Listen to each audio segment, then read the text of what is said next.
Bonjour à toutes, bonjour à tous. D'abord, je voudrais vous remercier de prendre sur votre temps de vacances pour participer à ce live. On est bien conscient que ce temps de vacances, il est particulièrement précieux pour vous. Mais si tout va bien, et c'est ce qu'on vous souhaite, vous allez être confrontés dans quelques mois à un choix difficile entre de nombreuses écoles. Alors traditionnellement, on vient se présenter à vous dans des forums, dans des amphithéâtres qui sont organisés par vos lycées, et on vient vous expliquer ce qu'est Centrale Supélec. Cette année, du fait des conditions sanitaires, ce calendrier de présentation est complètement perturbé, et c'est la raison pour laquelle on vous propose ce live, pour vous éclairer sur ce que Centrale Supélec peut vous proposer, et pour vous donner des raisons de nous choisir. Voilà. Alors pourquoi intégrer Centrale Supélec ? La première raison, c'est certainement la qualité de son cursus.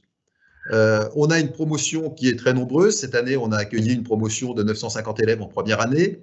On a une promotion très nombreuse et ça nous permet d'avoir un cursus qui est très riche. Quand on a des petites promotions, on ne peut pas ouvrir une classe pour 3 élèves ou 5 élèves. Quand on a une très grosse promotion, on peut ouvrir une classe pour 25 ou 30 élèves. Et ça nous a permis de concevoir un cursus qui soit extrêmement diversifié et qu'on va vous exposer. Alors, il faut savoir que le cursus, il est en permanente évolution et qu'il a été évidemment plusieurs fois refondu au cours de la longue histoire de notre école. Centrale Supélec, vous le savez, c'est la fusion de Centrale Paris et de Supélec. Originellement, Centrale Paris, à sa création en 1829, avait vocation à former les médecins des manufactures.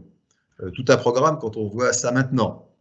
Et puis, au cours du 19e siècle, vous le savez, il y a eu une explosion des avancées technologiques que les ingénieurs se sont appropriés pour les transformer en industrie et en réalisation en entreprise industrielle.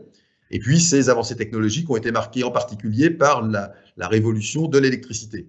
Donc, c'est ça qui a présidé à la fin du 19e siècle à la création en plusieurs étapes de Supélec. Et puis ensuite, au 20e siècle, en capitalisant sur ces innovations technologiques, les élèves étaient préparés d'abord à bâtir des grandes entreprises et puis à faire la reconstruction de la France après la Deuxième Guerre mondiale et à partir des années 70 à s'impliquer dans le numérique. Le numérique a commencé d'abord à exister en tant que tel et puis progressivement à irriguer l'ensemble des secteurs économiques. Et donc maintenant, on a du digital qui est présent partout et qui a amené, j'y reviendrai, les ingénieurs à coloniser à peu près tous les secteurs d'activité humains. Et puis on arrive en 2020 et là on se dit, l'ingénieur, c'est ce qu'on baptise l'ingénieur des transitions. L'ingénieur, il a vocation à travailler sur toutes les transitions auxquelles on fait face. On fait face à des grands défis, à des questions qui sont extrêmement complexes, qui dépassent le cadre strict des sciences de l'ingénieur, même appliquées à d'autres disciplines. Et pour bien faire son travail, l'ingénieur maintenant, il doit être capable d'intégrer l'ensemble des facettes des problèmes extrêmement complexes auxquels on fait face. Et donc, c'est dans cet esprit-là qu'a été conçu le nouveau cursus, le cursus unifié Centrale Supélec, qui n'est ni le cursus de Centrale, ni le cursus de Supélec, mais un cursus qui a été complètement rebâti en fonction des attentes des entreprises et également en fonction de l'analyse qu'on faisait des besoins futurs de la société en matière d'ingénieurs. Alors, je vais essayer de vous expliquer rapidement la philosophie et le contenu de ce parcours de formation qu'on propose à nos élèves. Bon, l'idée, c'est d'abord, et ça c'est traditionnel, de construire un socle scientifique qui est très solide en maths, en physique, en sciences de l'ingénieur, mais également en sciences humaines et sociales. Et puis après, l'idée, c'est d'utiliser ce socle scientifique pour résoudre le plus souvent en équipe, parce que c'est comme ça que ça marche dans la vie réelle et en entreprise, pour résoudre des problèmes réels et vous confronter donc à des sujets concrets tout au long de votre formation. L'objectif, c'est que nos diplômés, les diplômés Centrale Supélec, ils soient capables de maîtriser les problèmes contemporains dans l'ensemble de leurs facettes, et ce sont des problèmes devenus globaux et très complexes, et puis évidemment d'apporter des idées neuves, d'être innovants et d'être capable de fédérer des compétences d'origine très variées. D'où l'importance de la formation en sciences humaines et sociales. Et ces sujets à forte dimension humaine et éthique, vous les connaissez, je pense. On en a récapitulé en tout cas un certain nombre ici. Changement climatique, développement durable, intelligence artificielle, cybersécurité, santé, environnement, biotech, digitalisation d'industrie, énergie, etc. Comment se déroule le cursus ? Alors, il a été imaginé en plusieurs types de modules. D'abord, des séquences générales, séquences thématiques, qui sont en fait des modules qui durent 8 semaines. Donc, une séquence générale, ça va être pendant 8 semaines l'acquisition de connaissances disciplinaires, donc dans certaines thématiques bien identifiées. Séquence thématique, il s'agira de relier ces connaissances disciplinaires qui ont été acquises autour d'un même thème, qui peut être l'un des thèmes dont je vous ai parlé précédemment, donc un thème qui va être le dénominateur commun d'application et d'utilisation des connaissances disciplinaires. Et puis, ces séquences générales et ces séquences thématiques de 8 semaines seront entrecoupées de stages et de projets. Au total, on constate que dès la première année, par les choix qu'on propose, et sans même parler des langues et des sports, on peut proposer plus de 700 parcours différents en fonction des choix que font les élèves quand ils arrivent chez nous. Alors évidemment, je ne vais pas rentrer dans le détail des 700 parcours que vous pouvez suivre. Juste vous présenter la maquette générale donc de ce que ça donne sur 3 années de formation à Centrale Supélec. Donc on a un cursus qui est rythmé par ces séquences générales, ces séquences thématiques, ces projets, qui est progressif et surtout qui est professionnalisant progressivement, plus on s'approche de la sortie. Donc les 2 premières années, la première et la deuxième année, ça sera des années où vous allez apprendre, vous le voyez dans les séquences thématiques, ST2, ST4, ST5, ST7, vous allez apprendre à modéliser d'abord, puis à exploiter les données, puis à piloter en deuxième année, et enfin à optimiser les systèmes et les organisations dans la dernière séquence thématique. Tout ça, évidemment, adossé à tous les enseignements que vous aurez eus dans les séquences générales, SG1, SG3, SG6, SG8. Et puis entrecoupé donc de stages et de projets sur lesquels je vais revenir. Après la fin de la deuxième année, la majorité d'entre vous vont choisir de faire une césure ou un double diplôme. Double diplôme, j'y reviendrai aussi, c'est possible en France ou à l'étranger. Pour ceux qui reviennent de césure ou qui choisissent de faire leur 3e année à l'école, eh bien là, ça sera une dernière année pour se lancer vers son premier secteur d'activité, donc une année qui sera plus professionnalisante. Alors, petit retour maintenant sur les séquences, les différents types de modules de formation, et en commençant par les séquences générales. Donc ça, je vous le disais, il s'agit de construire un socle scientifique solide, avec des cours en promotion complète, donc des cours de base, mathématiques, physique, traitement du signal, algorithmique, statistique, économie, sciences humaines et sociales, et puis des électifs dès la première année que vous aurez à choisir, donc 4 électifs parmi une collection, et là vous avez énergie électrique, système électronique, génie industriel, sciences des matériaux, énergie thermodynamique, mécanique des milieux continus, réseau sécurité, électromagnétisme. Donc c'est pour ça que dès la première année, vous aurez une individualisation des parcours qui sera possible et qui conduit, je vous le disais, par la combinatoire qu'on en fait, à avoir 700 parcours possibles dès la première année. Donc voilà pour les séquences générales. Séquences thématiques maintenant, quelques mots. Là, je vous le disais, il s'agit d'apprendre à résoudre des problèmes complexes et à commencer à se mettre en situation professionnelle. Donc la première séquence thématique, vous l'avez vu, elle est dédiée à la modélisation, et donc elle se traduit par des modules que vous avez là à choisir: théorie des jeux, télécommunications en gestion de crise, robotique médicale, bio-ingénierie, transition énergétique, conception développement de véhicules et d'ouvrages, tests et diagnostics non destructifs et propagation virale. Et vous voyez que certains modules sont proposés d'ailleurs en langue anglaise. Ça correspond à une volonté aussi de vous aider à avoir un niveau d'anglais qui soit le meilleur possible en sortant. Voilà, donc séquence générale, séquence thématique, et puis je vous disais que le cursus était entrecoupé aussi de projets. Alors on a 2 grands types de projets. On a des projets au long cours, des projets semestriels, et là il s'agit de se mettre en condition professionnelle. Donc on a des ateliers dédiés, des séquences de coaching, des rencontres professionnelles autour du projet qu'on a choisi qui se fait en équipe. Et là vous avez quelques exemples de ces pôles sur lesquels on développe des projets. Donc CubeSat, il s'agit de fabriquer un nanosatellite qui sera envoyé, intelligence artificielle, data science, tech for good, véhicules autonomes, santé, Internet des objets, projets associatifs, et il peut y avoir évidemment d'autres pôles, on en a 25 au total. Ça, c'était les projets semestriels.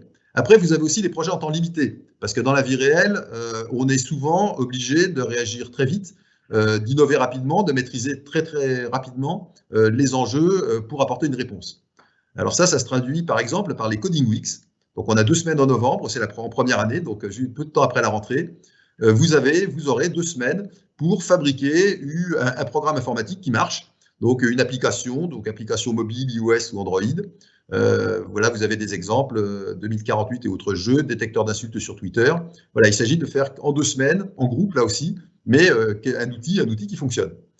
De la même façon, en février, donc 6 mois après la rentrée, il y a la Startup Week, et là, il s'agira, par groupe toujours, mais pour vous, de proposer une startup, de pitcher à la fin pour présenter votre projet de startup.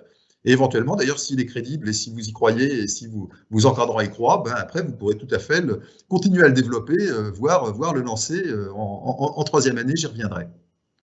En tout cas, l'enjeu, là, c'est vraiment de faire des réalisations concrètes et de les faire et d'apprendre à travailler en groupe.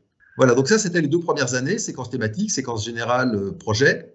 Et puis en dernière année, je vous le disais, professionnalisation. Et là, vous serez amené à choisir l'un des 8 grands secteurs professionnels qui sont listés sur cette slide. Donc construction, ville et transport, énergie, grands systèmes en interaction, maths et data science, physique et nanotechnologie, systèmes communicants et objets connectés, vivant, santé, environnement, informatique et numérique. Et là, vous acquérerez donc une spécialisation dans ces domaines-là qui peut faciliter, sans être d'ailleurs obligatoirement lié à votre insertion, mais qui peut faciliter votre choix de stage et votre insertion professionnelle ensuite. Mais à nouveau, c'est une formation d'ingénieur qui est très large, la formation de Centrale Supélec. Et donc, même si vous avez choisi un secteur en dernière année, il ne conditionne pas nécessairement votre insertion professionnelle. Donc ça, c'est le cursus général que je viens de vous présenter très rapidement. Après, on a souhaité, et là aussi la taille de la promo le permet, on a souhaité pouvoir proposer des parcours particuliers pour valoriser des vocations et valoriser des talents. Le premier parcours particulier qu'on propose, c'est un parcours recherche. Certains d'entre vous peuvent déjà savoir qu'ils sont passionnés par la recherche et qu'ils ont envie d'approfondir, peut-être après d'ailleurs de faire une carrière dans la recherche, mais ce n'est pas obligatoire, même si on prend un parcours recherche. Mais en tout cas, très vite, dès la rentrée à l'école, être exposé à un travail en laboratoire, à un dialogue avec des enseignants-chercheurs. Et dans ce cas-là, on a conçu ce parcours recherche. Alors là, vous suivrez le cursus général, mais avec des aménagements qui vous permettront de commencer un travail dans un laboratoire avec un référent scientifique et d'avoir des cours complémentaires poussés dans la discipline de votre choix. Alors ce parcours recherche, il commence en première année et il se traduit sur le diplôme par une mention particulière qui reconnaît, je dirais, le travail supplémentaire qui a été fait. C'est évidemment un parcours sélectif, donc il y a 35 places, mais qui est ouvert à toutes les candidatures. Donc premier parcours spécifique proposé, parcours recherche. Deuxième parcours spécifique proposé, le parcours entrepreneuriat. Donc là, je dirais que c'est un peu pareil, mais c'est pour ceux qui ont une vocation, une fibre entrepreneur. Donc une fibre entrepreneur dès la rentrée de l'école, eh bien, au-delà des cours généraux, et je vous parlais des Startup Week, de la Startup Week tout à l'heure, au-delà de cette formation générale qui est faite pour tous les élèves en matière d'entrepreneuriat, eh bien, vous avez la possibilité de postuler pour un parcours sélectif, mais un parcours où vous aurez un accompagnement spécifique pour vous donner tous les outils pour créer votre entreprise et éventuellement la lancer dès la 3e année, lancer votre start-up dès la 3e année. Là aussi, ce parcours, il donnera lieu à une mention particulière sur le diplôme. Troisième parcours spécifique, parcours cybersécurité. Donc là, il s'agit pour ceux qui sont particulièrement intéressés par ce secteur, en 2e année, là on ne sait plus en première année, mais en 2e année, de faire ce parcours spécifique qui est basé à Rennes, parce qu'à Rennes, on a un pôle cybersécurité national. Donc de faire ce parcours cybersécurité qui donne une compétence extrêmement recherchée par le monde entrepreneurial, mais je dirais aussi les administrations, qui est recherchée par tout le monde, et qui fera là aussi l'objet, ce parcours, d'une mention spécifique sur votre diplôme. Voilà donc les trois parcours spécifiques qu'on vous propose, qui viennent compléter en fait le cursus général tel que je vous l'ai présenté. Une autre possibilité qu'on vous offre, et je ne vous donne pas toutes les possibilités, mais les principales, mais vous voyez qu'il y a beaucoup de choses, c'est une césure particulière. Donc la césure, vous savez, c'est entre la 2e et la 3e année du cursus. Cette césure, on l'a baptisée la Digital Tech Year. C'est une césure donc, de spécialisation en informatique. Elle est très demandée, elle est très sélective aussi, il y a une 40aine de places. Elle est très demandée et elle est très demandée parce que le contenu est considéré comme très, très attractif. Le contenu, c'est d'abord un semestre de prototypage pour répondre à des problématiques numériques concrètes. Il s'agit en fait de répondre à des demandes, à des propositions de projets qui sont initiés par des entreprises qui viennent nous voir et qui ont des besoins particuliers. Et donc, vous allez travailler à répondre à un besoin très concret d'une entreprise. Et puis, le 2e semestre de ceux qui suivent cette formation, eh bien, c'est un semestre qui se déroule à l'étranger, dans des grands hubs de la tech, que ce soit dans des startups ou dans des grands groupes. Et vous voyez les destinations habituelles, classiques, San Francisco, New York, Boston, Hong Kong, on va peut-être laisser un peu de côté ces temps-ci en attendant que ça se calme, Londres, Singapour, Sydney. Et puis, si vous avez un goût particulier pour d'autres disciplines qui complètent votre formation d'ingénieur, on a évidemment une large gamme de doubles diplômes avec tout un ensemble d'institutions partenaires. Donc là, vous avez des doubles diplômes avec des institutions françaises. On appelle ça dual diplôme, il s'agit bien de double diplôme. Donc avec l'ESSEC, qui est un partenaire stratégique de Centrale Supélec, et donc on a des élèves de l'ESSEC qui viennent à Centrale Supélec et réciproquement des élèves de Centrale Supélec qui vont à l'ESSEC, et de façon à obtenir les 2 diplômes simultanément. On a un partenariat donc de même type très fort avec le SCP, là aussi en management, Et puis, vous voyez que vous pouvez approfondir dans des domaines très, très variés. Je ne vais pas rentrer dans tous les détails. Vous pouvez être ingénieur atomiste, ingénieur spécialisé dans les disciplines de l'IFPEN, donc dans différentes facettes de l'énergie. Des diplômes plus académiques, licence master de Paris-Saclay, master of science de Centrale Supélec, des diplômes liés à la chose militaire, des diplômes avec Saint-Cyr ou avec l'école navale, médecine, AgroParisTech, on est en cours de mise en place de ce diplôme, etc. Après, notre cursus, il est en permanente évolution et il y a des domaines qui sont très demandés et sur lesquels on monte en puissance. C'est le cas du développement durable. Alors, le développement durable, évidemment, on a un certain nombre d'heures de cours, de formations qui sont faites pour tous. On fait la fresque du climat, je ne rentrerai pas dans les détails, mais c'est un exercice qui est à la fois très, très ludique et très instructif. Et puis, on profite d'avoir un solide adossement scientifique. Là, on a cité Valérie Masson-Delmotte, sur laquelle je reviendrai, qui est une ancienne et une grande spécialiste de climatologie. Et les enjeux du développement durable, au-delà des cours spécifiques qui sont faits dessus, on se rend compte qu'en fait, ils imprègnent la majorité des séquences thématiques et des enseignements de troisième année, simplement parce que comme on vous apprend dans ces séquences thématiques et en troisième année à appréhender des problèmes sous l'ensemble de leurs facettes, la facette développement durable, elle est présente à peu près partout. Et donc, c'est un thème qui est fortement présent et qu'on renforce. Alors, on le renforce, par exemple, en signant, en février dernier, juste avant le premier confinement, en signant le partenariat avec l'Agence spatiale européenne pour mettre en place un ESALab. Les ESALab, c'est un réseau qui est européen, l'Agence spatiale européenne en a signé une quinzaine, je crois. Chaque ESALab est destiné à rapprocher les experts et les outils de l'ESA, de l'Agence spatiale européenne, avec les étudiants des meilleures universités européennes pour des projets communs. Et donc l'idée pour l'ESA, c'est d'avoir des jeunes têtes bien faites qui vont travailler sur des projets qui les intéressent, qui vont apporter des idées nouvelles, qui vont s'investir. Et puis c'est aussi pour l'ESA l'intérêt d'approcher des étudiants brillants, de les sensibiliser à leur métier, et évidemment, derrière, c'est pas anodin d'y recruter leurs futurs cadres. L'intérêt pour les élèves des universités qui ont signé ces ESALab, c'est d'avoir accès aux experts, aux données de l'ESA, d'avoir accès donc à une expertise au meilleur niveau dans les domaines concernés. Alors, chaque ESALab est spécialisé dans un domaine particulier, il ne se marche pas sur les pieds. En France, on a 3 ESALab. On en a un sur la santé, la médecine et l'espace.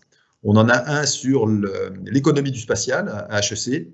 Et puis, on a les ESALab de Centrale Supélec qu'on a dédiés à l'observation de la Terre pour le suivi du changement climatique et de ses effets. Et ça, évidemment, ça s'inscrit pleinement dans la logique développement durable. Et vous avez une richesse des banques de données sur l'observation de la Terre de l'ESA qui est évidemment incomparable. La montée en puissance du développement durable, elle se traduit aussi par notre volonté de développer les formations hybrides en matière d'environnement et de sciences de l'ingénieur. L'idée, c'est toujours d'injecter des sciences de l'ingénieur dans d'autres thématiques pour les enrichir et apporter de l'innovation. Donc ça s'est traduit, cette volonté de formation hybride, elle s'est traduite par le recrutement d'élèves issus de classes BCPST, de prépa BCPST à la rentrée 2020, et puis elle est en train de se traduire par la signature d'un double diplôme entre Centrale Supélec et AgroParisTech, qui vous permettra, si vous le souhaitez, de faire 2 ans à Centrale Supélec et ensuite 2 ans à AgroParisTech et d'obtenir une double compétence et un double diplôme à la sortie. Autre secteur dans lequel on fait évoluer le cursus et dans lequel on s'investit, c'est le secteur de la santé. La santé, c'est un terrain de jeu qui est absolument colossal pour les ingénieurs, qui est, je pense, encore sous-exploité, et donc où il y a énormément de choses à faire. Donc les grands domaines pour les sciences de l'ingénieur, là aussi il s'agit d'injecter des sciences, il ne s'agit pas d'être médecin à la place des médecins, mais d'injecter des sciences de l'ingénieur dans le domaine médical. Donc vous avez l'imagerie médicale, et l'analyse d'images, évidemment, est extrêmement, de plus en plus importante en médecine. Les robots, j'ai cité, les robots opératoires, les séquenceurs ADN, l'intelligence artificielle qui prend une place considérable. Et vous voyez en bas à droite là, une image de poumon de patients atteints de la Covid. Ça, c'était dans le cadre, c'était un partenariat qu'on a eu pendant la crise Covid d'un de nos laboratoires en intelligence artificielle avec la PHP, avec l'assistance publique hôpitaux de Paris et des hôpitaux pour travailler sur un meilleur diagnostic amélioré par l'intelligence artificielle, un meilleur diagnostic des malades Covid. Voilà. Et puis de façon plus générale, sciences des données appliquées à la médecine personnalisée. Vous savez sans doute que c'est un secteur qui est en plein essor et dans lequel on a une expertise très très importante à apporter. Alors il y a un peu plus de 2 ans maintenant, il y a 2 ans et demi, on a signé un partenariat avec l'Institut Gustave Roussy, donc qui est le premier centre européen de cancérologie, et qui a connu un très gros succès, aussi bien parce que Gustave Roussy était ravi de la qualité des élèves qu'on envoyait, qu'en raison de la demande des élèves. Et donc, on a maintenant une cinquantaine de stagiaires en régime permanent qui travaillent sur des projets à l'Institut Gustave Roussy. Également, on travaille à un renforcement des liens avec la faculté de médecine de l'Université Paris-Saclay et avec la perspective de développer un cursus ingénieur-médecin riche qui hybride vraiment les deux formations. On a également un environnement enseignement-recherche très riche. Je le disais, je parlais de la Covid sur lequel on avait des projets communs. On a des projets dans bien d'autres domaines et qui sont générateurs d'innovation qui conduisent à plusieurs startups. Là, vous avez à gauche un siège pour handicapés. Il y a une start-up aussi qui s'est construite sur des vêtements intelligents. Il y a tout un tas de disciplines donc, où on peut appliquer des sciences de l'ingénieur dans la santé. Et donc, c'est un domaine qu'on s'attache à renforcer. Mais on va passer à la deuxième raison pour laquelle on pense qu'intégrer Centrale Supélec est une bonne chose, c'est la qualité de ses infrastructures. Alors, il faut savoir qu'on a un campus à Paris-Saclay qui est quasiment neuf. Il a été inauguré en 2017. C'est de l'aveu de tous ceux qui viennent. Je n'ai entendu personne contester le fait que c'est un très beau campus, très spacieux, très grand, très bien adapté à des conditions d'études et d'études en contact avec la recherche. C'est-à-dire que dans les mêmes bâtiments, on a les surfaces d'enseignement, les surfaces de recherche et donc un contact très étroit entre les deux. Et puis à Paris-Saclay, on bénéficie aussi, et j'y reviendrai, de la qualité académique dans l'environnement du plateau de Saclay et des activités de pointe dans nos labos, donc dans tout ce qui touche, je dirais, aux sciences de l'ingénieur, à la physique appliquée, aux maths appliquées. À côté, vous le voyez sur la slide, on est une école, 4 campus. On a 2 autres campus qui accueillent des élèves en province. On a le campus de Rennes, d'abord, j'y ai fait allusion tout à l'heure dans le parcours cybersécurité. Le campus de Rennes, qui a évidemment comme vocation première de bénéficier de cet environnement cybersécurité pour proposer un parcours dédié. Mais il a des activités de pointe dans bien d'autres domaines qui sont listés ici, automatique, électronique, traitement du signal, télécom, traitement d'images, qui sont vraiment des secteurs d'excellence historiques de ce site.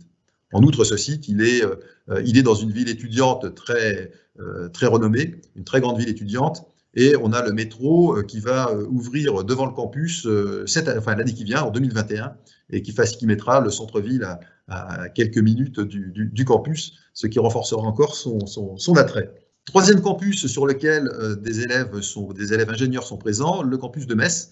Donc là où on a valorisé la proximité de l'Europe, proximité de l'Allemagne, du Luxembourg, de la Belgique, et qui a des activités de pointe dans plusieurs domaines spécifiques, en particulier en photonique. Mais il n'y a pas que ça, il y a photonique, matériaux fonctionnels, et notamment liés au médical, système photovoltaïque, contrôle optique, contrôle Raman, data science, robotique, computer science. Et puis, on est en train de développer un atelier des transitions sur ce campus de Metz, un atelier des transitions pour s'intéresser, je vous parlais d'ingénieurs de transition au tout début de cette présentation, pour s'intéresser et s'impliquer de façon la plus réactive possible dans toutes les transitions pour enrichir, proposer des modules de formation et enrichir le cursus tel qu'il existe. Donc, il s'agit par exemple de travailler sur l'économie sociale et solidaire. Il s'agit d'investiguer comment on peut mieux irriguer par les sciences de l'ingénieur les biotechnologies. Et là, on a une relation privilégiée entre le campus de Metz et puis notre 4e campus qui est situé à Reims, donc qui est aussi dans le Grand Est, et qui est un campus, lui, dédié aux biotechnologies. C'est en fait une chaire au sein du Centre européen de biotechnologie et de bioéconomie, une chaire qui s'intéresse, vous le voyez, à la biotransformation, aux techniques séparatives, à la modélisation. Et essentiellement, il s'agit de mettre des technologies numériques dans des processus biologiques. Donc là aussi, toujours injecter des sciences de l'ingénieur dans d'autres thématiques. C'est vraiment notre philosophie. Et on fait ça au contact, évidemment, avec d'autres équipes, des équipes qui viennent d'autres institutions, qui, elles, sont beaucoup plus pointues en biologie. Et c'est le fait de rapprocher ces équipes avec des compétences variées qui permet à ce centre d'être très dynamique et d'être soutenu, parce qu'en fait, il est intégralement financé, d'être très soutenu par les collectivités territoriales locales et par l'environnement économique local. Donc toujours, et je dirais pour chacun de ces campus, une très forte proximité avec le monde économique. Alors on a maintenant, je crois, un slideshow pour vous faire découvrir de façon un peu plus imagée ce qu'est notre campus.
la raison suivante pour laquelle on peut intégrer Centrale Supélec, c'est certainement sa recherche et son réseau d'entreprises. Il faut savoir, vous l'avez peut-être vu dans la presse, mais vous avez sans doute peu de temps pour la lire, que Centrale Supélec est devenu un établissement composante de l'Université Paris-Saclay au 1er janvier 2020. Alors, établissement composante, qu'est-ce que ça veut dire? Ça veut dire que l'école a gardé, je dirais, la pleine maîtrise de son destin en gardant sa personnalité morale et juridique. Elle a gardé la pleine maîtrise de son diplôme d'ingénieur, et ça nous paraît important parce qu'il a des spécificités qui nous paraissent absolument indispensables à garder parce qu'elles répondent aux besoins du tissu économique. Mais le fait de devenir établissement composante de l'Université Paris-Saclay, ça nous permet de nous insérer, de nous intégrer dans un environnement de recherche qui est au meilleur niveau. Alors, dans cette Université Paris-Saclay, pour l'instant, on trouve l'ex-Université Paris-Sud, qui est devenue donc Université Paris-Saclay, et puis 3 autres écoles. AgroParisTech, je vous parlais des relations privilégiées, notamment avec un double diplôme tout à l'heure, l'ENS Paris-Saclay, et puis l'IOGS, l'Institut d'Optique Graduate School. 2 autres universités ont vocation à rejoindre l'ensemble, mais je ne rentrerai pas dans les détails. Et puis surtout, dans l'Université Paris-Saclay, parmi les membres fondateurs, on a 6 instituts de recherche, donc le CNRS, les principaux, le CNRS, l'INSERM, l'INRA, l'ONERA, l'INRIA. Et l'ensemble regroupe en fait 12%, de l'ordre de 12% de la recherche française. Donc on a un pôle académique qui est au meilleur niveau et qui évidemment est un vivier pour nos enseignants pour assurer des cours qui sont au top niveau de ce qu'on peut faire dans la recherche actuelle. Alors cette Université Paris-Saclay, comme je dirais toutes les universités, elle est prise en compte dans les classements. Elle a été créée, je vous le disais, au 1er janvier 2020. Et dès le mois d'août, elle a été classée dans le fameux classement de Shanghai, le classement mondial des universités. Elle est sortie au 14e rang mondial et au 1er rang d'Europe continentale. En fait, devant, on trouve 2 universités anglaises, Oxford et Cambridge, et puis les mastodontes américains. Il faut savoir que l'Université Paris-Saclay, 14e mondiale, elle a été classée 1re mondiale en mathématiques, devant Princeton, et elle a été classée 9e mondiale en physique, et évidemment première française et première européenne. Voilà, donc ça nous paraît, d'abord, c'est valorisant, je dirais, en termes de communication, évidemment, mais je pense que c'est extrêmement important aussi pour notre diplôme d'ingénieur, donc pour nos futurs diplômés, parce que sur leur diplôme, ils auront un diplôme d'ingénieur de Centrale Supélec, mais sous en tête Université Paris-Saclay. L'image de Centrale Supélec, elle est, je pense, très bonne, et on le verra un peu plus tard, dans le monde français, francophone, dans le monde qui connaît le système d'enseignement supérieur français. Par contre, les écoles d'ingénieurs françaises ne sont pas toujours visibles dans le monde qui ne connaît pas le système d'enseignement supérieur français. Et je pense en particulier au monde anglo-saxon. Par contre, l'Université Paris-Saclay, classée dans les premières mondiales, tout le monde le verra parce qu'il suffit de regarder le classement de Shanghai pour trouver l'Université Paris-Saclay. Et donc, avoir un diplôme d'ingénierie de l'Université Paris-Saclay, là où on ne connaît pas les écoles d'ingénieurs à la française, je pense que ce sera un énorme atout pour les diplômés. Alors, ce n'est pas le seul intérêt, évidemment, de Centrale Supélec pour être intégré dans l'Université Paris-Saclay. Un autre intérêt, c'est que dans cette université, on pilote la Graduate School Ingénierie et Systèmes.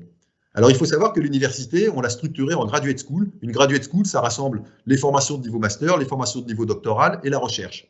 Donc, on a structuré cette université en Graduate School thématique. Et donc, dans la thématique ingénierie et système, c'est Centrale Supélec qui coordonne l'ensemble des activités. Et l'ensemble des activités, ça représente 2 à 3 fois le poids académique, le poids de recherche de Centrale Supélec tout seul. Donc, c'est vraiment un changement de dimension pour nous, qui évidemment est précieux. Mais évidemment, et vous avez compris qu'on cherchait systématiquement à ouvrir le cursus ingénieur sur les autres disciplines, sur les disciplines les plus variées, pour irriguer les sciences de l'ingénieur, les autres domaines, évidemment, on ne va pas s'enfermer dans la Graduate School Ingénierie et Systèmes. Et donc, Centrale Supélec est aussi partie prenante dans la majorité des autres Graduate Schools de l'Université Paris-Saclay. Là, vous avez un plan qui vous le montre. Alors, on est évidemment partie prenante dans la Graduate School mathématiques, physique, informatique aussi, chimie, les sciences de base. Mais également, on est partie prenante en agriculture, environnement, géosciences, climat, sociologie, Institut des sciences de la lumière avec l'IOGS, économie, management, et puis life science and health. Ça, c'est cohérent avec ce que je vous ai exposé, mais c'est ça qui va nous permettre de continuer à faire évoluer notre cursus, de continuer à avoir les meilleurs enseignants et une diversification des modules de formation qu'on peut vous proposer. Si on en revient aux disciplines des sciences de l'ingénieur proprement dites, l'université de Shanghai fait également des classements thématiques. Alors, je vous l'ai dit, l'université Paris-Saclay, elle est première en maths au monde, elle est 9e mondiale en physique, mais on a également des places enviables dans les sciences de l'ingénieur, Et là, vous en avez une récapitulative sur cette slide. Donc, on a une première place française et une 23e place mondiale en télécom, en ingénierie, enfin en télécommunication, une 29e place mondiale en automatisme et contrôle, 47e place en électronique, électricité et 48e place en ingénierie mécanique. On est également 76e en computer science. Voilà, deuxième place française dans les domaines de l'énergie et 5e place française et première école d'ingénieurs en management. Ça renvoie à l'importance qu'a pour nous la formation en sciences humaines et sociales dans la formation d'ingénieurs. Donc ça, c'est la partie académique qui montre pour nous l'intérêt d'être dans Paris-Saclay et le renforcement que ça nous apporte. Mais également, le plateau de Saclay, c'est le pôle académique, mais c'est aussi tout un ensemble d'entreprises et ça répond à notre tradition et à notre raison d'être très proche, de nourrir le monde économique à travers nos diplômés. Et donc, on a un réseau qui est très, très dense d'entreprises partenaires. On a 140 entreprises partenaires qui participent au cursus, 950 intervenants professionnels, et vous passerez entre 8 et 24 mois, si vous nous rejoignez, 8 et 24 mois en entreprise au cours du cursus. Donc là, vous avez quelques-uns de nos 140 partenaires dans ce cursus. Je vous disais que le plateau de Saclay, c'était un regroupement académique, mais c'est également un regroupement économique. Et là, vous avez sur cette carte quelques-uns des centres de recherche et développement qui se sont implantés sur le plateau de Saclay de façon à bénéficier de cet effet de cluster où on associe le monde économique et le monde académique. Et ça, évidemment, c'est au service typiquement d'une formation d'ingénieur. Donc ça, c'est la réalité à Saclay. À Rennes et à Metz également, on a donc nos campus qui sont implantés dans des écosystèmes industriels qui sont particulièrement dynamiques et avec lesquels on travaille également beaucoup. Voilà, la raison suivante pour intégrer Centrale Supélec, c'est certainement son ADN international. Alors très tôt, Centrale Paris s'était ouvert à l'international, était conscient de l'importance de la chose dans le cursus, et donc Centrale Paris avait commencé à nouer des relations avec des universités partenaires, 80 accords de double diplôme, donc qui vous permettent autant de destinations possibles, et puis un réseau qui est unique en France, un réseau d'implantation à l'étranger. On a Centrale Pékin en Chine, évidemment, Centrale Casablanca et Mahindra École Centrale en Inde. Et ce réseau, évidemment, nous donne une visibilité et un poids particulier dans les pays correspondants. Alors ça se traduit dans le cursus par la proportion d'élèves étrangers, par la proportion d'enseignants étrangers, et puis par le fait qu'en moyenne, vous allez passer, quand vous serez à Centrale Supélec, si vous nous rejoignez, vous allez passer 10 mois à 12 mois en moyenne à l'étranger au cours de votre cursus. Voilà, qui vous montre les destinations classiques qu'il peut y avoir, donc Amérique du Nord, Royaume-Uni. On a chaque année des élèves qui partent, on en aura un témoignage tout à l'heure, dans les plus grandes universités mondiales, Russie, Japon, Chine évidemment, Moyen-Orient, Amérique latine, etc. Donc énormément de possibilités de déplacement, et ça nous paraît une richesse du cursus, que à la fois par la proportion d'élèves étrangers en France et par la possibilité de faire des séjours à l'étranger, eh bien, les diplômés, quand ils sortent, ont une expérience de l'international et du travail en milieu international qui est très forte. Une autre raison de nous rejoindre après l'ADN international, c'est de vivre une expérience étudiante unique. Alors, on a une très grosse promotion, je vous le disais, et un des intérêts d'avoir une grosse promotion, c'est de pouvoir avoir plus de 200 associations et clubs qui chacun vivent et fédèrent les vocations les plus variées. Si vous avez un goût particulier pour quelque chose, il y a une bonne chance que sur 900 ou 950 camarades, vous en trouviez un certain nombre qui partagent la même vocation ou la même passion et que vous puissiez monter donc une activité et vous nourrir de l'expérience des uns des autres. Donc c'est ce qui explique la richesse de cette vie associative, richesse qui est encouragée par l'école, parce qu'on considère que dans les associations, on acquiert des compétences qui sont extrêmement utiles, qui sont extrêmement utiles par la suite et qui complètent en fait la formation strictement académique. Alors dans ces activités associatives qui vous sont proposées, elles sont récapitulées dans une plaquette et elles concernent aussi bien le sport, évidemment, tous les types de sport, que les activités culturelles ou artistiques, humanitaires, événementielles, caritatives, activités liées à l'environnement ou services sur le campus. Il y en a vraiment pour tous les goûts et si quelque chose n'existe pas encore, il ne tient qu'à vous de le créer et en tout cas, vous aurez le soutien de l'école pour ce faire.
Merci. Donc, on passe maintenant au dernier point pour lequel je pense que Centrale Supélec peut être un atout pour vous accompagner. C'est le fait qu'en étant diplômé, vous allez rejoindre une communauté de confiance. La communauté de confiance, en fait, des alumni de Centrale Supélec et de l'image que porte l'école elle-même. Alors d'abord une illustration à la sortie de l'école. Je pense quelques chiffres qu'il faut garder en tête, qui sont des chiffres 2019 évidemment.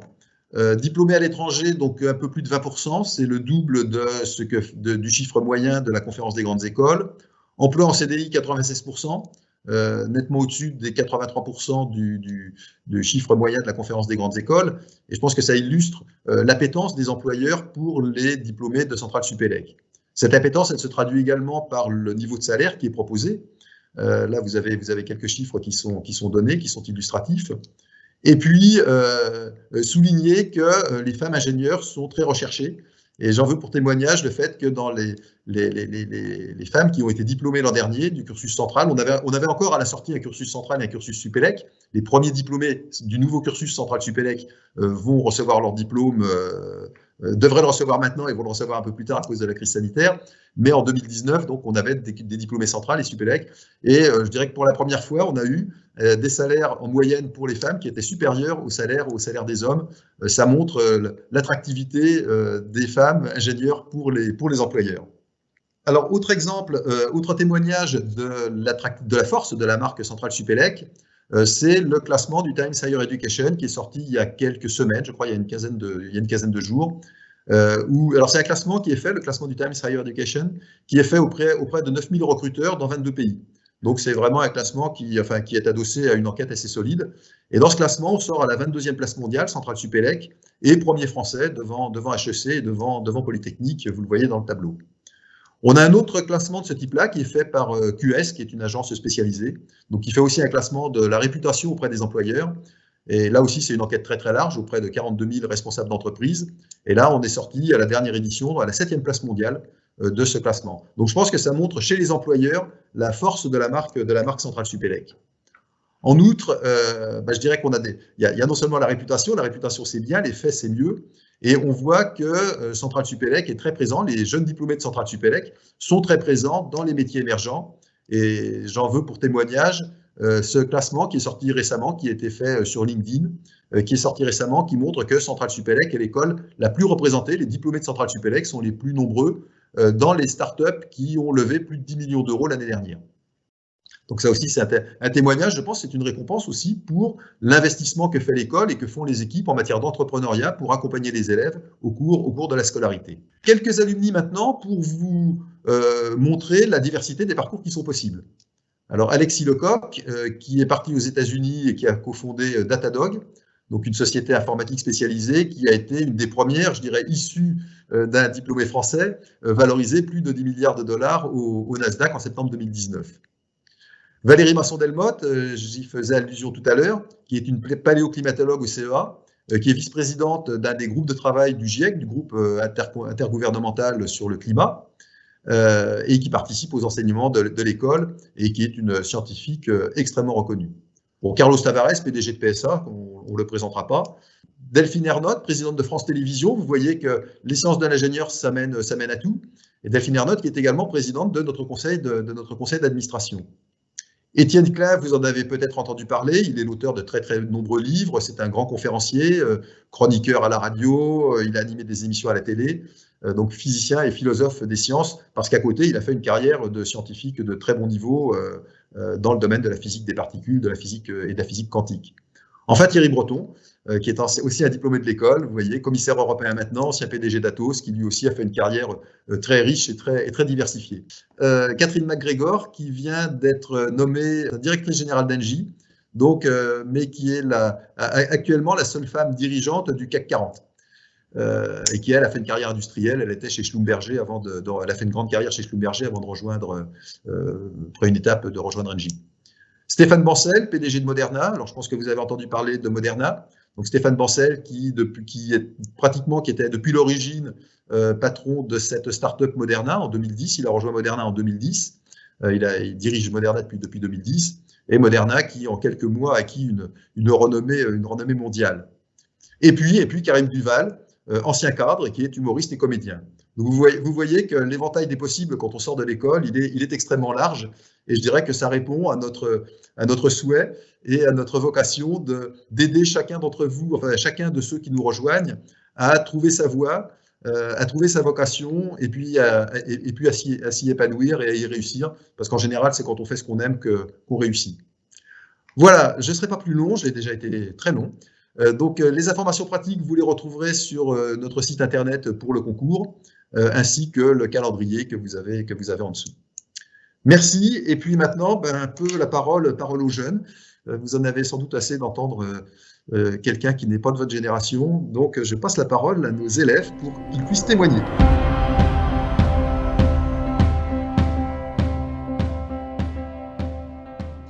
Alors bonjour, je vais vous parler de mon expérience internationale. Je m'appelle Louise Lecointre et je suis actuellement en double diplôme entre Centrale Supélec et l'Université de Cambridge. Donc mon parcours est le suivant. Après 2 années de classe préparatoire en MPSI puis en Psy Étoile au lycée Hoche, j'ai intégré Centrale Supélec.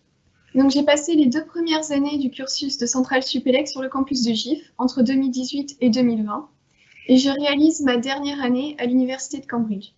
Donc entre 2020 et août 2021, je poursuis mes études avec le MPhil in Biotechnology. C'est un master centré sur les biotechnologies, comme son nom l'indique, avec intégré un projet de recherche. Donc, Centrale Supélec m'a accompagnée pour cette procédure de double diplôme. Donc, les candidatures se sont déroulées en 2 phases. Tout d'abord, en première année, j'ai assisté à différents forums internationaux pour présenter les différentes destinations proposées par l'école. Et à la fin de cette première année, je me suis positionnée pour réaliser un double diplôme en Angleterre en 3e année. Donc, Centrale Supélec m'a autorisée en juin à postuler pour des doubles diplômes en Angleterre. Et en 2e année, j'ai construit les dossiers de candidature. Donc, tout ceci avec l'aide de la Direction des Relations internationales pour relire les CV, les lettres de motivation. Et dans une 2e étape, pour préparer l'entretien pour l'Université de Cambridge. Donc, étudier à l'international, malgré la crise du Covid, c'est une expérience très enrichissante. Ceci est principalement dû aux efforts et aux mesures mises en place par l'Université de Cambridge, notamment, d'un point de vue sanitaire, avec la campagne Stay Safe Cambridge Uni. Donc, c'est un respect strict des gestes barrières et des tests symptomatiques et asymptomatiques pour tous les étudiants toutes les semaines. Et aussi d'un point de vue académique. Donc, pour limiter la propagation du virus, tous les cours sont en distanciel, sauf ceux qui se réalisent en effectif réduit. Et par exemple, moi, j'ai eu la chance pendant mon 1er semestre d'avoir la moitié de mes cours qui étaient en présentiel. Aussi, ce qui était réalisé au sein de mon master, c'était un social hangout. Donc, c'était 1 heure tous les jeudis après-midi sur Zoom, où on pouvait échanger de façon informelle avec mes différents camarades de promotion et certains professeurs, pour essayer de créer un esprit de cohésion, de promotion, tout en respectant les gestes barrières. Étudier à l'international, c'est une expérience très intéressante et très enrichissante, et j'adore mon année à Cambridge. D'un point de vue personnel et culturel, tout d'abord, car on vit seul à l'étranger, on perfectionne son anglais, on découvre la culture anglaise, et aussi, on fait des rencontres incroyables, car on cohabite et on étudie avec des personnes d'horizons différents, et qui étudient des sujets très variés. Et aussi, d'un point de vue académique, je trouve que Cambridge permet d'ouvrir ses horizons académiques. C'est une université très centrée, très tournée vers le monde de la recherche. Et par exemple, la majorité de mes camarades souhaitent poursuivre leurs études avec une thèse. Donc on peut voir 4 photos que j'ai prises durant mon année à Cambridge, mon début d'année à Cambridge. Et par exemple, sur la photo 1 et 3, on porte toutes le gown de Cambridge, cette sorte de cape noire qu'on doit porter lors des dîners officiels.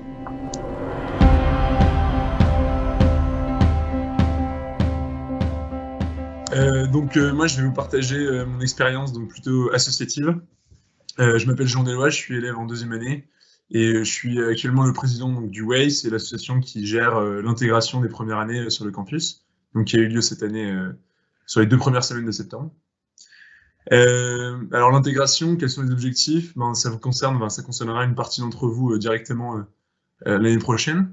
Pour nous, l'intégration, c'est avant tout accueillir les élèves pour favoriser les rencontres. Vous allez avoir l'occasion de rencontrer énormément d'élèves qui, comme vous, ont fait des prépas ou au contraire viennent d'horizons complètement différents.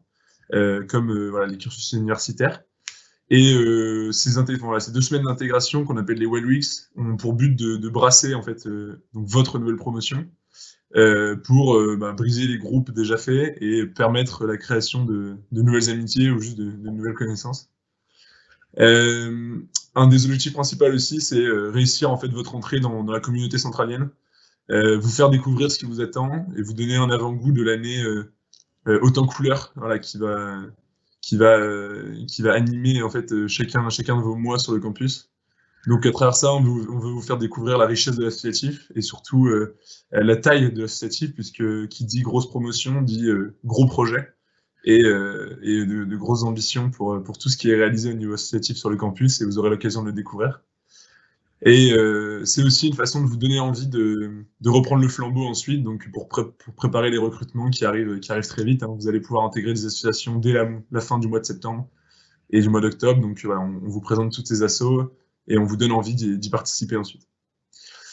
Pour ma part, donc j'ai dû réaliser avec l'aide de 28 membres de l'association du Way la préparation de l'intégration. Et cette année, c'était pas quelque chose d'anodin, puisque c'était sur le mois de septembre 2020, et vous le savez, c'était dans un contexte de crise sanitaire assez tendu. Et donc, il nous a fallu 8 mois de travail, puisqu'on commence dès janvier avec les 28 membres de l'asso, justement, pour utiliser nos compétences afin de créer notamment un dossier récapitulatif des mesures pour convaincre, en fait, ce qu'il nous a fallu faire, c'est convaincre dans un premier temps la direction et ensuite les autorités de nous autoriser à faire une intégration adaptée. Et donc pour ça, on a eu un gros soutien de la direction qui a à cœur d'encourager tous les projets associatifs et même les projets associatifs ambitieux, parce qu'on peut le dire, cette année, c'était assez risqué de maintenir certains événements. Mais néanmoins, grâce donc à notre travail et à leur soutien, on a pu proposer une intégration haute en couleurs aux premières années, donc ceux qui ont intégré une année avant vous. Et donc le résultat, qu'est-ce que c'était? C'était 2 semaines d'activité d'accueil, 4 jours de way, donc au soleil, et surtout des activités qui ont été adaptées, qui ont été créées, d'autres certaines supprimées, pour permettre à la nouvelle promotion de vivre un petit peu le temps de l'intégration avant de replonger, donc ça on ne le savait pas encore, mais dans une nouvelle période de confinement. Et nous, ça nous a fait super plaisir de pouvoir offrir ça aux premières années, puisqu'on l'avait vécu, et on espère qu'ils le referont vivre l'année d'après. Donc voilà, ça c'est quelques photos qui peuvent vous donner un avant-goût de ce qui vous attend si vous nous rejoignez. L'intégration, c'est toujours une période très particulière, et cette année d'autant plus. Néanmoins, ça fut un superbe événement, des superbes activités, et je pense que voilà, tous les premières années et les deuxièmes années ont pu profiter à fond de ces 2 semaines de rentrée et de ce way, et également voilà, Monsieur Soubéran et Monsieur Gagé, Monsieur Dufour qui nous ont accompagnés. Donc voilà, c'est aussi ça, Centrale Supélec, c'est l'occasion de vivre des projets associatifs et de les concrétiser, et des projets de grande ampleur. Donc voilà, moi je parle de mon expérience, mais il y en a tout un tas d'autres qui vous attendent. Et j'espère que vous aurez l'occasion de découvrir ça.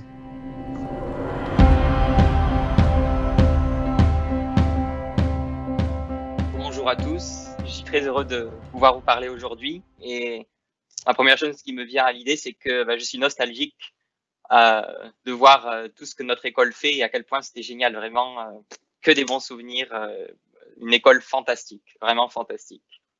Donc moi, je suis P 2019 plus 1 et j'ai fait un double diplôme au MIT actuellement. Donc j'avais fait une 5,5 originellement avant d'intégrer Centrale Supélec, où j'y ai effectué 2 années. Ensuite, je suis parti faire une année de césure. Donc il y a beaucoup de centraliens qui font une année de césure et on se régale tous vraiment parce que c'est une année dans laquelle on peut faire tout ce qui nous plaît. Certains font de l'entrepreneuriat, de la recherche, vont en entreprise, d'autres des projets totalement nouveaux. Vraiment, c'est une année fantastique. De mon côté, j'ai découvert, en fait, même tardivement, que la recherche, c'était quelque chose que j'avais envie de faire pendant mon cursus centralien. Au début, j'étais plus dans l'entrepreneuriat. Et donc, pendant mon année de césure, j'ai voulu avoir une expérience dans divers labos de recherche. Donc, par exemple, le CNRS, dans la région parisienne, le MILA à Montréal, où j'ai fait de l'intelligence artificielle. Mais j'avais également envie de faire d'entrepreneuriat. Donc, j'ai été effectuer un semestre à l'université de Berkeley, en Californie, dans lequel c'est aussi une université formidable, dans laquelle j'ai fait beaucoup d'entrepreneuriat, mais aussi de l'intelligence artificielle à nouveau.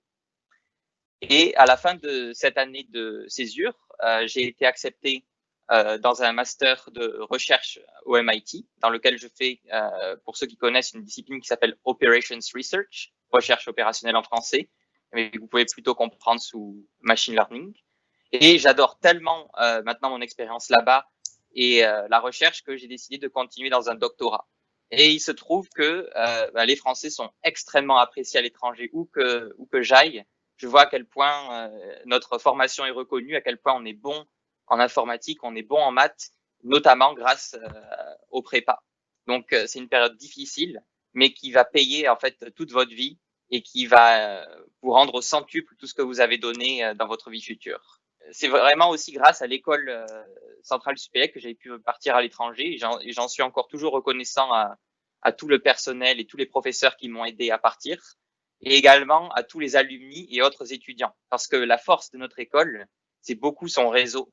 Parce qu'il y a tellement de gens qui ont fait des parcours variés dans le monde entier que vous aurez toujours quelqu'un à qui poser des questions et demander des conseils. Donc, ça m'a vraiment aidé à constituer mon parcours pendant ma césure ou pour mon double diplôme.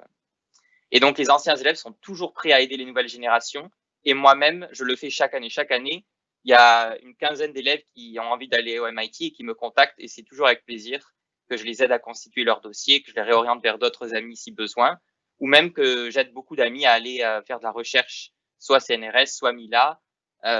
C'est vraiment une culture de notre école de toujours s'entraider et d'être fidèle à notre marque, à notre réseau et à une amitié qui perdure à travers les générations.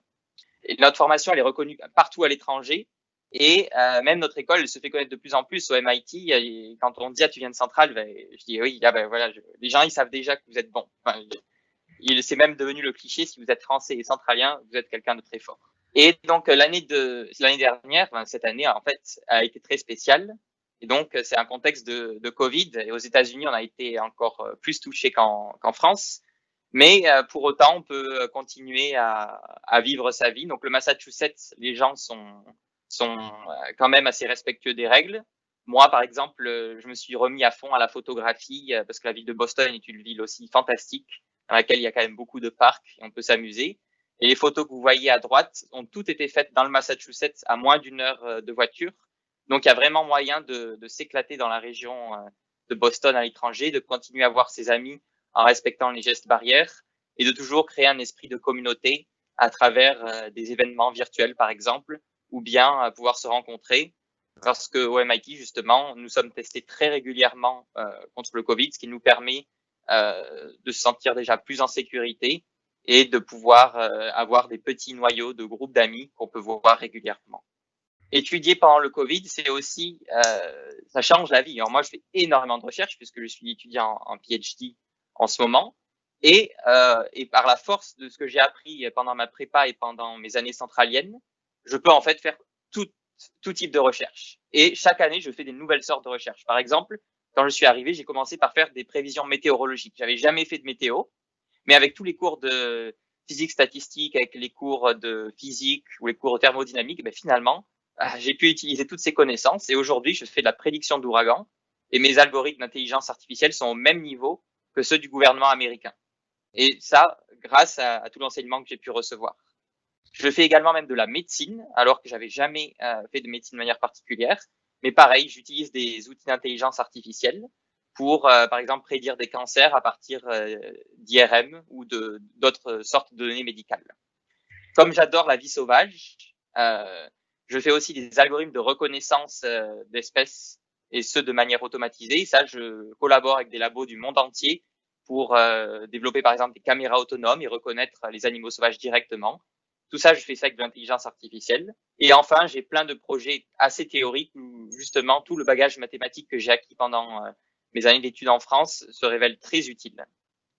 En ce qui concerne les cours, au MIT, on a de la chance parce que c'est hybride et vraiment, ça permet d'avoir à la fois des cours sur le campus et des cours par Zoom. Et vraiment, les écoles américaines, elles ont la puissance de proposer très vite une modernisation.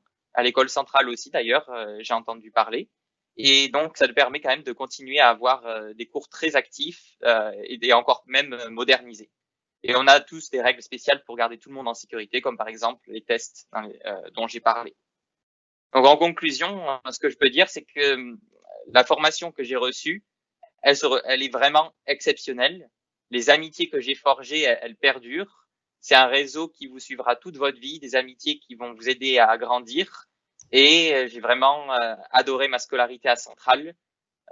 Et je suis sûr que ce sera la même chose pour vous. Vous pouvez vraiment construire la mosaïque de projets qui vous font rêver.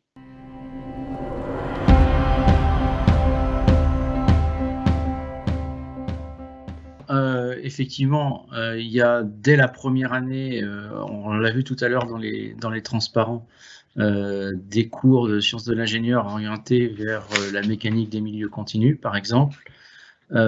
Ensuite, dans une séquence thématique qui est plus dédiée à la robotique médicale, on trouve un cours qui est sur la mécanique des robots, puisqu'on vous propose de modéliser des robots pour l'articuler pour le médical, par exemple. Et puis en deuxième année, au travers des électifs, notamment sur la mécanique avancée pour le génie civil, on vous propose de construire une ville sur Mars, par exemple, ou sur la mécanique des fluides, donc en différentes branches de la mécanique. Vous avez la possibilité effectivement de vous orienter dans ce domaine, sans compter globalement la dominante, qui est la dominante construction, ville et transport, qui vous permet de mettre à profit tout ce qui a pu être vu avant et de capitaliser dans ce domaine-là.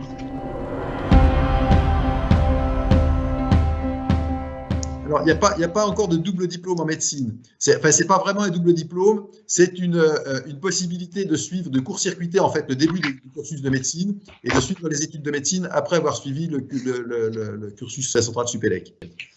L'idée, par contre, c'est d'évoluer effectivement pour mettre en place un cursus qui soit beaucoup plus hybridé. J'en parlais tout à l'heure, un cursus qui soit beaucoup plus hybridé entre les études de médecine et les études à Centrale Supélec. Mais ça fait partie des projets, c'est pas encore en place. Pour l'instant, ce qu'on propose, c'est simplement de bypasser le début des études de médecine une fois qu'on a le diplôme de Centrale Supélec. Je dirais également que, comme je l'ai dit, je fais aussi de la médecine. Donc, suivant ce qui vous plaît dans la médecine, la formation que vous avez d'ingénieur vous permet vraiment de rejoindre des labos divers dans le monde entier pour faire de la recherche, par exemple, avec de l'intelligence artificielle ou de mécanique pour la médecine. Donc, vraiment, c'est une école qui vous permettra de rejoindre ce qui vous plaira où que ce soit.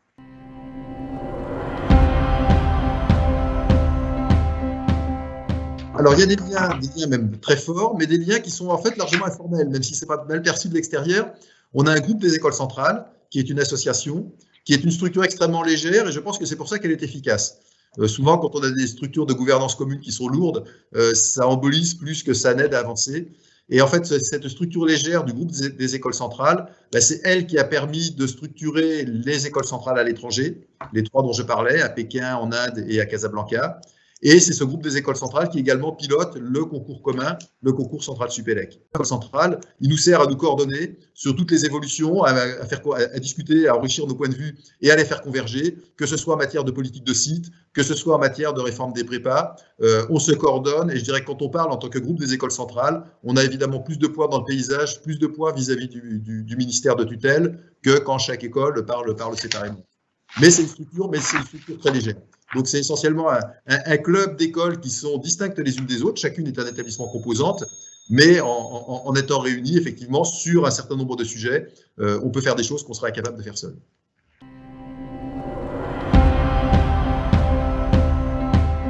Alors, je peux peut-être répondre.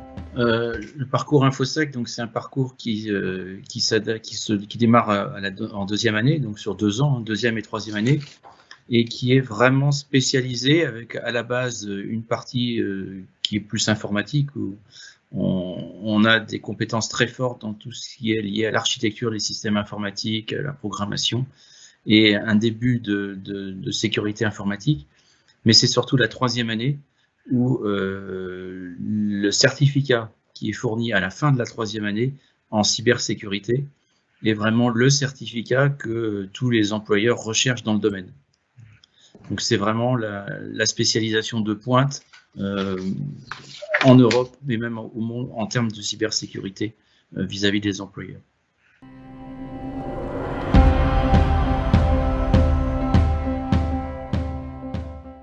Alors, il y en a effectivement en parcours financier, en particulier pendant la troisième année, hein, puisqu'il y a une mention, une spécialisation en modélisation mathématique et mathématiques financières qui permet d'approfondir ce domaine. Il y a également en deuxième année, en première et en deuxième année, des séquences thématiques dans le domaine des mathématiques financières. Par exemple sur la modélisation et les risques, hein, la gestion des risques également dans le domaine financier.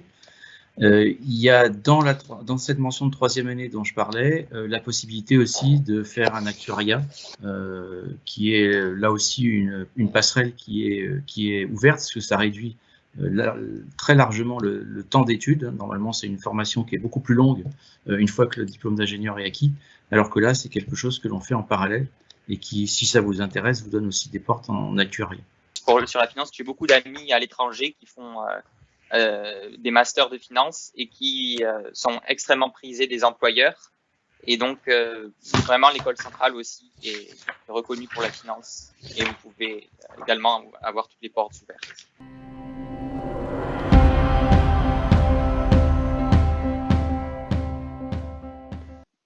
Oui, bonjour. Donc Marc Zolver, le directeur des relations internationales. Donc effectivement, en réponse à cette question, on a un certain nombre de possibilités de double diplôme avec de grandes universités qui proposent des formations d'ingénierie financière. Donc en Amérique du Nord, hein, et on peut penser à Columbia par exemple ou à d'autres, mais aussi en Asie avec Singapour ou même la Chine à Shanghai avec l'université Chiao Tung de Shanghai ou encore même en Australie. Donc oui, c'est possible. Alors plutôt typé ingénierie financière, ce qu'on appelle la quantitative finance, hein, où là les compétences mathématiques et de modélisation sont absolument essentielles. Plutôt vraiment que les masters en business, hein, qui sont peut-être plus orientés pour les écoles de business.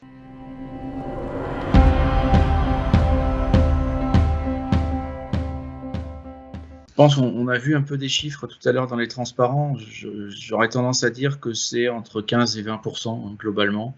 Alors ça peut fluctuer hein, d'une année sur l'autre, mais je pense que c'est la fourchette a priori. Je dirais que là on n'est pas pilote, on est plutôt suiveur de ce que souhaitent les élèves. On a un parcours recherche, mais on peut très bien aller faire une thèse après l'école sans avoir fait le parcours recherche. Réciproquement, on peut très bien faire le parcours recherche sans faire une thèse derrière. Je dirais que là, c'est un indicateur qu'on peut suivre, mais ce n'est pas un indicateur qu'on pilote. On ne se donne pas d'objectif d'avoir X% des élèves qui fassent de la recherche ou une thèse. C'est vraiment une individualisation des parcours et au choix de chacun.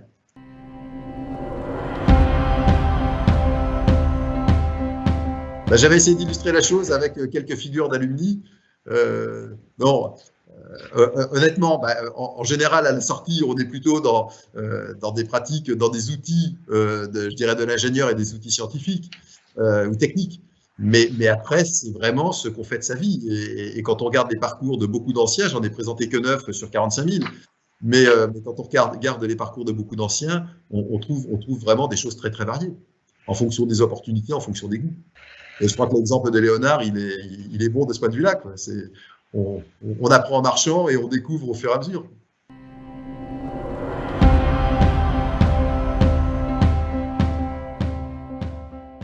Où ils font, par exemple, des CubeSats, justement, ils en construisent, où ils font même de la politique astrophysique. Donc, vraiment, c'est très possible. Je me rappelle même que j'avais des amis qui, pendant Centrale, travaillaient avec les laboratoires aux alentours, puisqu'il y a notamment le CNRS qui construit pas mal de missions. Et même, vous pouvez vous amuser il y a un programme CubeSat qui est nouveau à Centrale. Il n'y était pas quand moi j'y étais, donc ça c'est encore l'école se modernise, elle invente toujours. Et possibilité, si vous aimez plutôt par exemple les choses qui sont autour des drones, il y a plein de gens qui font des projets de drones aquatiques ou des drones de nouvelles sortes. Donc vraiment, ouais, je peux vous dire en tant que récente alumni que oui, c'est possible. Pardon, Philippe Dufour, directeur adjoint. Dans la formation, il y a une mention en dernière année aussi en physique, dans lequel il y a justement également des cours en astrophysique, sachant que le CEA est très proche et que le CEA a énormément d'activités dans ce domaine-là et donc qui au niveau théorique est quand même très important en France. Donc il y a déjà une sensibilisation qui se fait à l'école sur ce thème-là. Je pense Après, aussi je pense qu'il est possible de faire un master en astrophysique ou plus avec une dominante astrophysique quand on vient avec un diplôme, soit en dernière année, soit avec un diplôme de Centrale Supélec. Je pense qu'on sera perçu comme quelqu'un de sérieux en sciences dures et qu'a priori, on sera plutôt bien placé pour être recruté en master, voire même directement, éventuellement, sur une thèse.